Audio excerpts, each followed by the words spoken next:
Boa noite a todos. Me chamo Iracema. Atualmente tenho 62 anos. Acompanho esse canal porque gosto de ouvir relatos sobre lobisomem. Me faz lembrar o caso que aconteceu quando eu era mocinha. Tinha uns 10, 11 anos. Vou contar para vocês. Minha família é toda de Pombal, sertão da Paraíba. Há 40, 50 anos era tudo tão diferente, minha gente. A começar pelas casas, que chamávamos de tapera, feitas a pau a pique. Não havia muros para separar as casas, eram cercas feitas de arame farpado. Naquele tempo era assim. As famílias tinham um pedaço de terra e ali morava todo mundo.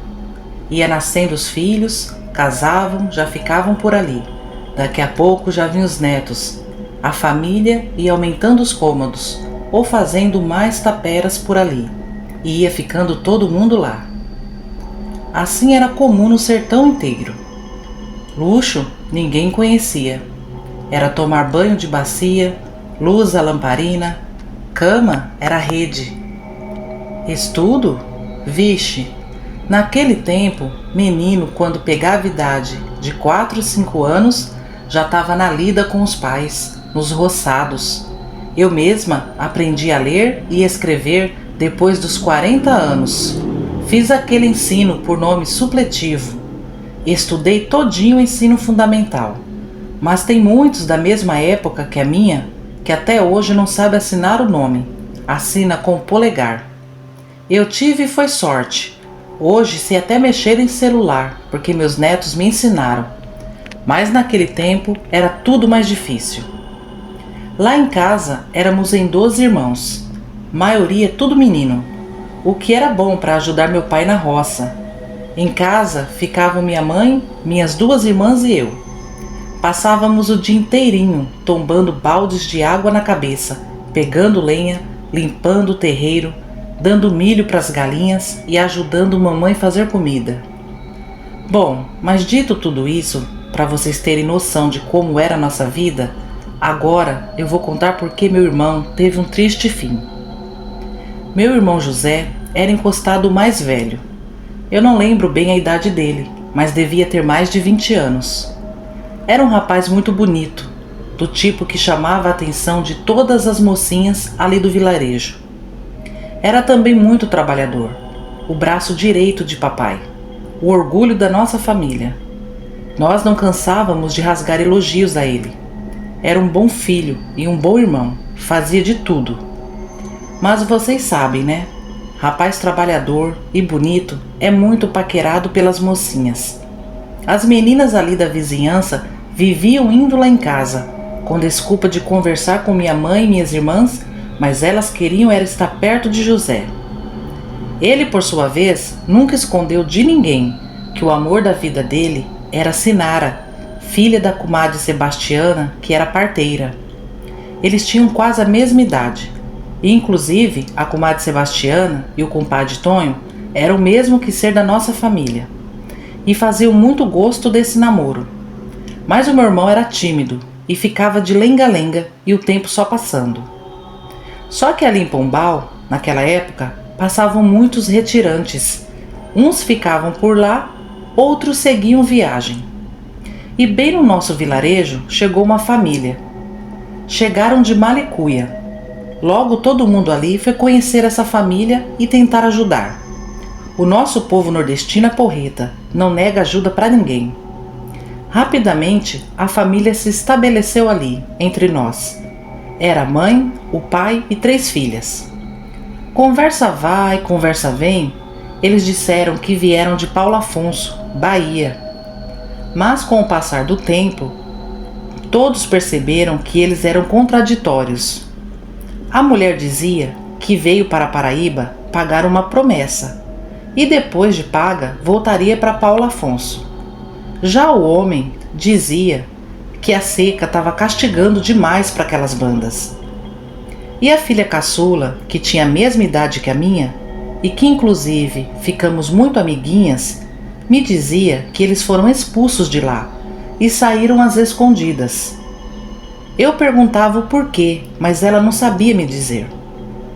Só sabia que depois de muitas ameaças e de quase tacarem fogo na tapera deles, eles saíram corrido de madrugada e vieram de carona em carona até chegar em Pombal. Dizia que foi muito sofrido. E quase toda noite, Dona Sebastiana e seu Tonho iam lá para casa prosear com meus pais, e eles aproveitavam para tomar o café com cuscuz, que minha mãe fazia, que era uma delícia. E eu e minhas irmãs ficávamos por ali escutando as prosas. Dona Sebastiana era uma senhora muito esperta, desconfiava até da própria sombra, e ela comentava assim com a minha mãe: Comadre Nina, não é estranha essa fulana dizer que saíram de Paulo Afonso até aqui para pagar promessa? Aqui não tem nem paróquia. E que peste de promessa é essa, para a pessoa andar uma distância da gota dessa? E a minha mãe concordava que era muito esquisito mesmo. Aí eu corria para a roda de conversa dos homens, e eles falavam assim: Compadre Tonho, amigo velho, sei não, hein? A menina caçula deles contou para minha filha que tacaram fogo na casa deles, que saíram fugidos de lá. E seu Tonho respondia pro meu pai: O negócio, compadre, é a gente ficar de zóio. Aqui todo mundo se conhece faz tempo. Se acontecer alguma coisa estranha, a gente já sabe de onde veio. Eu ouvia tudo isso, mas meus pais me proibiram de comentar com minha nova amiguinha. E eu, claro, com medo de levar uma surra, obedecia. Eu sei que se passou um bom tempo, e essa família foi conquistando a confiança do povo e foi ficando por ali. Logo, a filha mais velha deles, que se chamava Lindinalva, começou a se engraçar pro lado do meu irmão José. A mãe dela começou a frequentar nossa casa, e sempre jogando indireta para minha mãe, que Lindinalva e José faziam um belo casal, que ela fazia muito gosto do namoro deles. E minha mãe sempre cortava ela, respondia que José já gostava de uma moça, e que ela aconselhasse Lindinalva a procurar outro rapaz. Mas a mulher era insistente, e Lindinalva também, só faltava se jogar em cima do meu irmão, e ele sempre a ignorava. Um dia, na hora do almoço, ouvi meu pai dizendo assim pro meu irmão: Meu filho, por que você não vai lá na casa do compadre Tonho e pede logo a mão da menina assinar namoro? Você sabe que nossas famílias fazem gosto desse namoro. Assim você afasta a Lindinalva de vez. Porque tá ficando chata essa menina socada aqui dentro de casa o dia inteirinho atrás de você. Eu sei que você já falou pra ela que gosta de outra, mas enquanto você não formalizar isso, ela não vai desistir, meu filho. E meu irmão balançou a cabeça concordando com meu pai. Mas ele era um rapaz diferente. Ele queria primeiro comprar um pedaço de terra, fazer sua tapera, e aí sim pedir a mão da Sinara. Ele trabalhava muito para isso, para futuramente dar uma vida digna para Sinara, que realmente merecia. Era uma menina de ouro, linda, prendada, recatada, muito bem criada. E quando ele finalmente conseguiu comprar o seu pedaço de terra, vixe, a notícia se espalhou, porque o povo ali era tão pobre que era costume os filhos casarem e continuar morando junto dos pais. Mas o meu irmão tinha outra cabeça, e isso atraiu mais ainda a ambição de Lindalva e sua família. Aí eles começaram a investir pesado, insistindo para esse namoro sair. O pai dela chegou a ir lá em casa, convencer meu pai e meu irmão de que esse namoro tinha que acontecer, que sua filha estava enrabichada, ou seja, apaixonada pelo meu irmão. O clima foi esquentando, porque a insistência era demais. Meus pais foram se afastando dessa família. Logo, cortaram minha amizade com a filha deles. E a coisa ficou feia quando meu irmão fez uma festinha lá em casa e convidou os vizinhos. Nessa festa, ele pediu a mão de Sinara em namoro, e em casamento também. O namoro ia durar só o tempo dele levantar a tapera, e o casamento já saía junto. Foi uma festa bem boa, todo mundo estava feliz. Mas ninguém convidou Lindinalva e sua família. Mas mesmo assim, ela e sua mãe apareceram lá. Lembro perfeitamente que a mãe dela trazia um bolo de rolo, porque naquela época era costume de nas festas os convidados trazer uma prenda, um prato. De começo todo mundo estranhou, mas elas disfarçaram bem, pareciam estar conformadas com a escolha do meu irmão. Ficaram por ali um pouco e depois foram embora. A festa durou a noite toda, muito forró, comida boa, e o bendito bolo de rolo na mesa, junto das outras comidas. Sei que fui dormir e a festa continuava. No dia seguinte, todo mundo de ressaca, e eu fui ajudar mamãe a limpar a bagunça e guardar nos potes as comidas que sobraram, porque geladeira não tinha.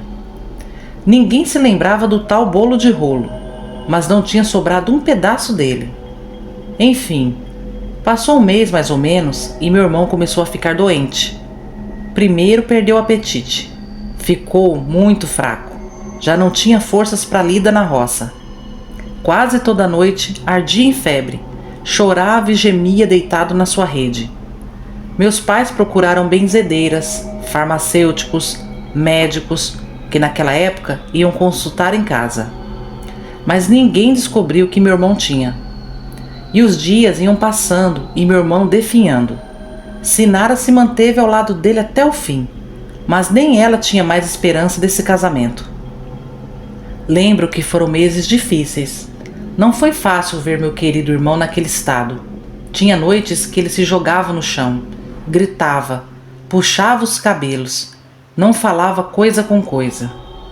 Meu pai era um homem forte, tentando conter ele e não conseguia. Assim o José saía correndo de casa, gritando feito louco, e sumia nas matas. Voltava 2 ou 3 dias depois. Eu via a alegria dos meus pais morrendo diante dos meus olhos. Meus irmãos não sabiam mais o que fazer para ajudar José. A notícia que ele estava doente e possivelmente louco se espalhou. Os vizinhos compadecidos ofereciam ajuda, mas ninguém sabia o que meu irmão tinha. Não demorou muito, começou os comentários, que tinha um lobisomem rondando o pombal. Um dizia ter visto em seu terreiro, outro dizia que comeu suas galinhas, outros já diziam que ele atacou os porcos. A vila ficou um caos. Não tínhamos mais sossego. Acabou ficar até tarde para fora de casa conversando. Meus pais viviam preocupados, porque quando meu irmão passava mal e saía correndo no meio da noite, poderia ser atacado pelo lobisomem. Meu pai vivia em pânico. Minha mãe já parecia estar perdendo o juízo também, pois do dia para a noite, nossas vidas mudou da água para o vinho. Certo dia, eu estava varrendo o quintal. Era umas 8 horas da manhã. Meu pai já havia ido para a lida com meus outros irmãos, ficando em casa somente minha mãe, o José, minhas irmãs e eu. José parecia estar dormindo profundamente depois de mais uma noite de febre e dor. E em frente à nossa casa, do outro lado da estrada, tinha um pasto. De repente, meu irmão passou correndo por mim. Ele estava só de bermuda, era assim que ele dormia. Ele foi correndo para o pasto. Chegando lá, ele se acocorou, igual um animal, e começou a comer o capim. Eu fiquei muito assustada vendo aquela cena. Eu corri para o fundo de casa, onde minha mãe lavava as roupas, e a chamei. Fomos correndo lá no pasto. Puxamos ele pelo braço, chamamos ele, mas parecia que ele não nos ouvia, e enchia a boca de capim e engolia. Essa cena foi uma das que mais me marcou. Depois de comer muito capim, ele saiu correndo para o meio do mato. Só voltou para casa à tarde. Foi um dia difícil, de muita preocupação. Quando meu pai chegou do serviço, contamos a ele o que aconteceu.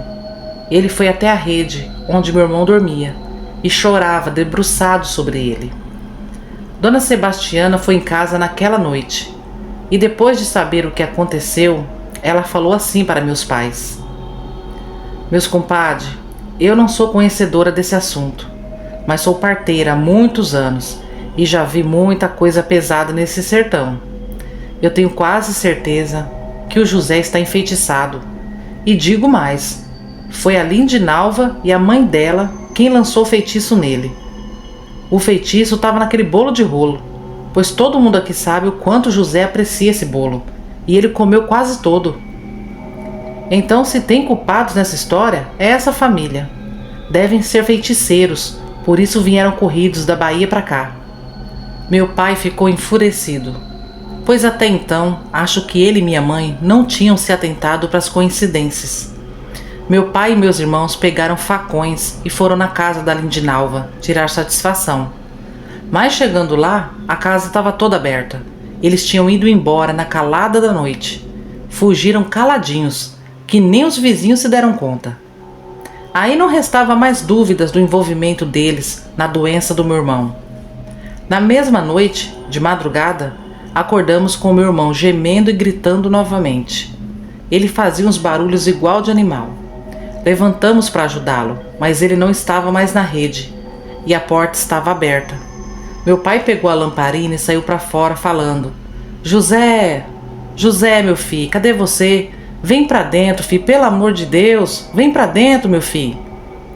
Segundos depois ouvimos um grito tão alto, mas tão alto que estrondou tudo. Não era uivo, era um grito de dor, com raiva, a coisa mais horrível do mundo. Corremos para fora para ver o que era. Meu pai estava parado, de olhos e boca arregalados, sem acreditar no que estava vendo.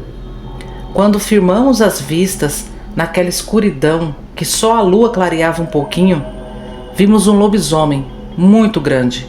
Era todo preto. Seus olhos estavam acesos, igual farol de carro. Ele rosnava pra gente igual uma onça brava, misturado com um cachorro. Meu pai falou assim pra nós: vamos pra dentro, rápido, vamos pra dentro, corre, corre, corre. E nós corremos trancando a porta.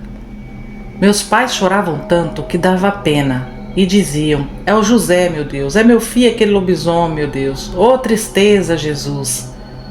Meus irmãos queriam ir lá fora detê-lo, mas minha mãe não deixou, pois ele não reconhecia mais a família. De dentro de casa, ouvíamos ele atacando as galinhas, os cachorros, os porcos. Ele gritava, rosnava. Isso durou um bom tempo. Depois tudo ficou em silêncio.